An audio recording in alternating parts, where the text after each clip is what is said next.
Bismillahirrahmanirrahim. Assalamualaikum warahmatullahi wabarakatuh.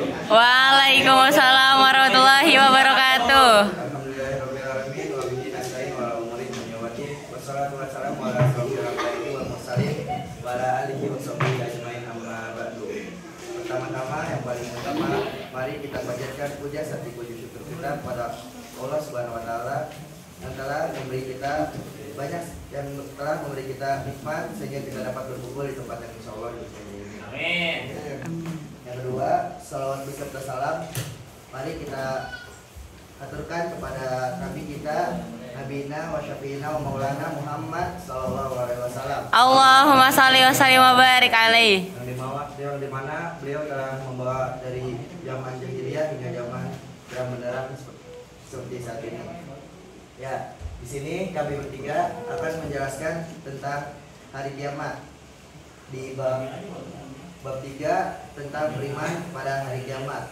Apa sih itu hari kiamat? Di sini hari kiamat. Oh ya, apa itu hari kiamat? Hari kiamat adalah saat pembalasan terhadap amal perbuatan kita selama hidup di dunia. Saat itu bumi dan langit akan hancur dan semua manusia akan dihidupkan kembali untuk mempertanggungjawabkan tindakan mereka kepada Allah Subhanahu wa taala.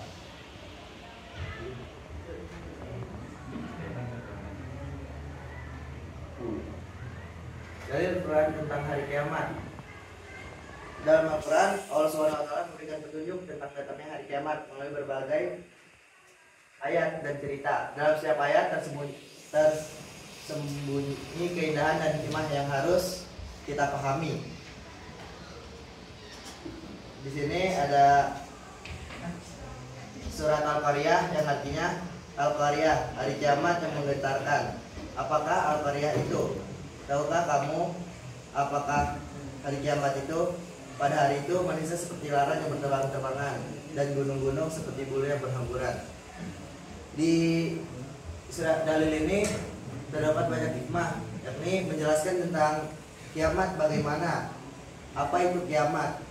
Di dalil ini menjelaskan tentang seperti itu. Lalu tanda-tanda hari kiamat ini ada banyak dari kiamat. Tanda-tanda kiamat ini banyak: munculnya Dajjal, sosok fitnah yang menggoda umat manusia; munculnya Ya'juj dan Ma'juj, bangsa yang terkurung dari balik tepung besi; turunnya Nabi Isa alaihissalam untuk mengakhiri kejahatan dan kezaliman; munculnya asap agung yang akan membawa kehancuran; ada kemaksiatan di mana-mana, itu tanda-tanda juga. Terus laki-laki menyerupai seorang perempuan dan sebaliknya, perempuan menyerupai seorang laki-laki. Itu tanda-tanda kiamat. Ada banyak sekali tanda-tanda kiamat. Baik, yang akan dilanjutkan oleh Saudara Askar.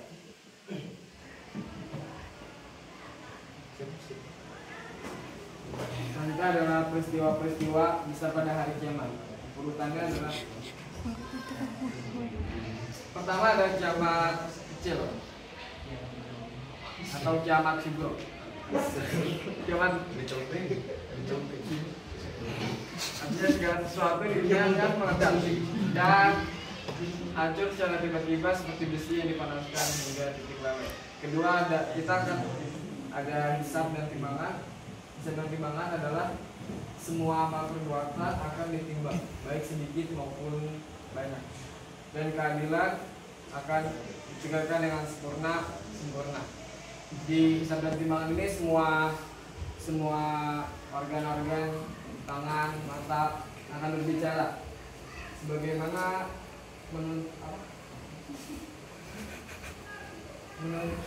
berbicara tentang apa yang telah dia gunakan manusia itu di sesama hidupnya, selama hidupnya. Terus ada penyelesaian hutang, semua hutang dan permasalahan antara hamba dengan hamba Allah akan dibenahi dan diselesaikan. Bagaimana mempersiapkan di menjelang hari kiamat? Pertama adalah beribadah dengan ikhlas. Beribadah dengan ikhlas yakni dengan menjadikan sholat dan menghidupkan semua ibadah dengan niat yang ikhlas semata untuk Allah SWT. Kedua adalah berbuat baik kepada sesama, seperti menolong, menyayangi dan memberi manfaat kepada semua manusia dan manusia ciptaan Allah.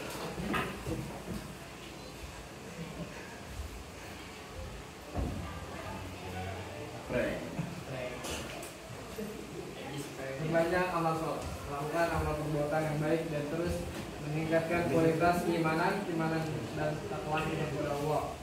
Saya mohon ampunan dan rahmat Allah, berusaha untuk selalu bertobat dan mohon ampunan atas dosa-dosa yang telah dilakukan.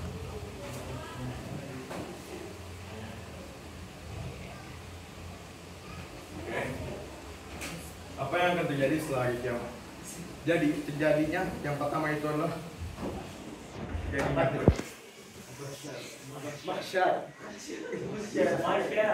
yaitu perhimpunan semua manusia untuk memperoleh keputusan akhir bagi perbuatan mereka. Jadi di padang mahsyar itu kita bakal dihadiri oleh apa yang kita lakuin selama kita di dunia ini. Jadi misalkan di dunia ini kita sering maksiat, maka pas padang mahsyar kita akan ditimbang baik buruknya tuh beratan mana. Kalau misalkan beratan buruk di bawah, baik di atas, neraka lah tempatnya. Dan begitu pun sebaliknya, kalau baiknya di bawah karena saking beratnya di bawah, terus buruknya di atas, maka surga lah tempatnya. Yang kedua adalah pembagian surga dan neraka, tempat para manusia diberi balasan sesuai dengan amal-amal perbuatan yang telah mereka lakukan. Nah ini udah tadi yang dijelasin. Setelah pertimbangan pada padang mahsyar, maka akan ditempatkan tempat-tempat yang cocok untuk mereka yang telah mereka lakukan di dunia. Nah yang ketiga yaitu akhirat abadi, di mana setiap jiwa akan hidup dalam kebahagiaan abadi atau siksa yang kekal. Nah di akhirat yang abadi ini terbagi dua, hidup dalam kebahagiaan yang abadi. Jadi di surga ini kita bakal bahagia karena di surga kita apapun bakal dikabulin oleh Allah Subhanahu wa taala. Kebalikannya itu disiksa yang kekal. Jadi sama di neraka itu kita bakal disiksa karena perbuatan kita di dunia yang meleha-leha, mengabaikan perintah Allah, mengabaikan ibadah Allah, mengabaikan rukun iman, mengabaikan sholat, mengabaikan zakat, dan sebagainya.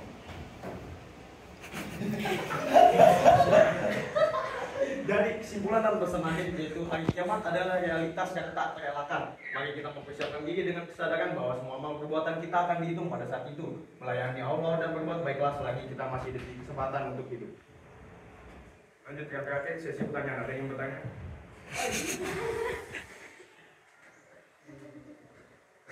Ada video. Sesi bertanya. Poster.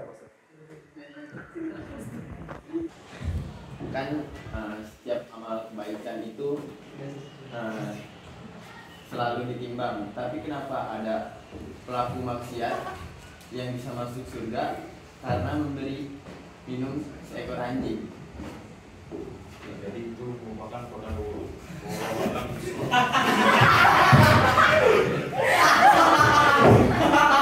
enggak, sebenarnya itu kayak pengumuman aja. Jadi seseorang yang maksiat, seorang PSK yang memberi minum anjing terus masuk surga, itu kayak biasanya kita walaupun sering berbuat dosa tapi kita melakukan kebaikan dan itu ikhlas, itu bisa jadi amalan kita masuk surga karena kita nggak ada yang tahu amalan yang kita buat masuk surga tuh apaan, karena belum tentu kebaikan kita tuh diterima, belum tentu semua amal baik kita itu diterima oleh Allah. Jadi kita melakukan semua kebaikan banyak-banyaknya biar menjadi salah satu amalan untuk masuk surga gitu, saudara. Ini bertanya sebentar, apakah ada upaya untuk mengatasi beberapa kerusakan? Misalkan ini banyak laki-laki berubah kepada perempuan dan sebaliknya, apakah ada upaya seperti itu untuk menghindari itu atau mengurangi? Ya. Jadi terima kasih untuk pertanyaan. Jadi jawabannya itu simpel, yaitu dakwah. Jadi untuk menambal sebuah hadis. Jadi sebagai tanda-tanda kiamat untuk manusia itu melakukan dakwah. Jadi misalkan kita melihat ada lepong, kita dakwah. Tapi dakwah jangan itu tanda-tanda kiamat, itu membuat kiamat cepat, bukan itu. Karena Islam tidak mengajarkan melakukan kekerasan untuk dakwah untuk Islam. Jadi kita bakal nasihati, woi bro, ya coba dapat baju cowok pasti maco gitu.